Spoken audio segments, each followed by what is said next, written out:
Alors, dans cette vidéo, on va revoir la page 100, le deuxième numéro, où on doit dire si nos changements sont de type endo ou exothermique, mais surtout de justifier, par rapport au numéro 1 où on ne demandait pas vraiment de justifier pourquoi. Alors, je commence avec la solidification de O2.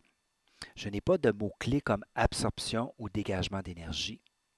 Je n'ai pas de réaction où on a placé les kilojoules soit du côté des réactifs ni des produits. Je n'ai pas de petit graphique énergétique qui m'aiderait. Est-ce que j'ai un changement de phase? La réponse, c'est oui. J'ai de la solidification. Alors, je dois savoir que la solidification, c'est quand je passe de l'état liquide à l'état solide.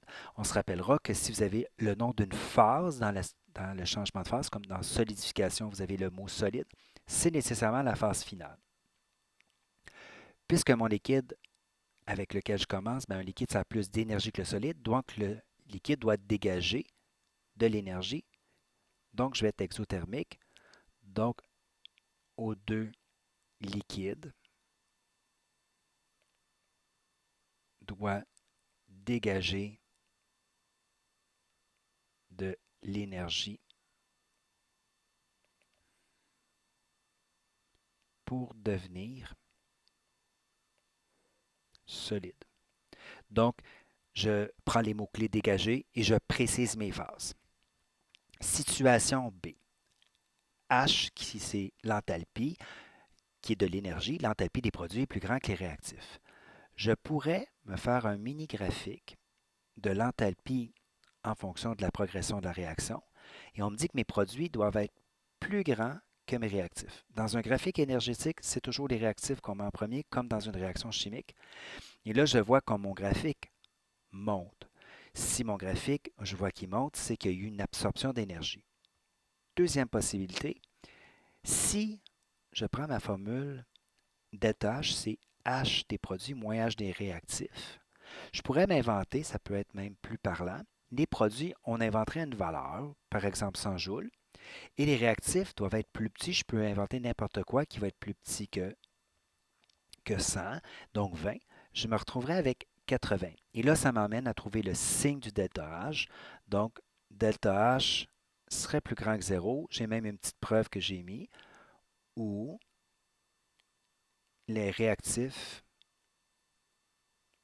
doivent absorber de l'énergie. Donc, absorbe, on est dans un cas endothermique. Situation C. Vous avez 3 O2 gazeux plus l'énergie des rayons UV donne 2 O3 gazeux.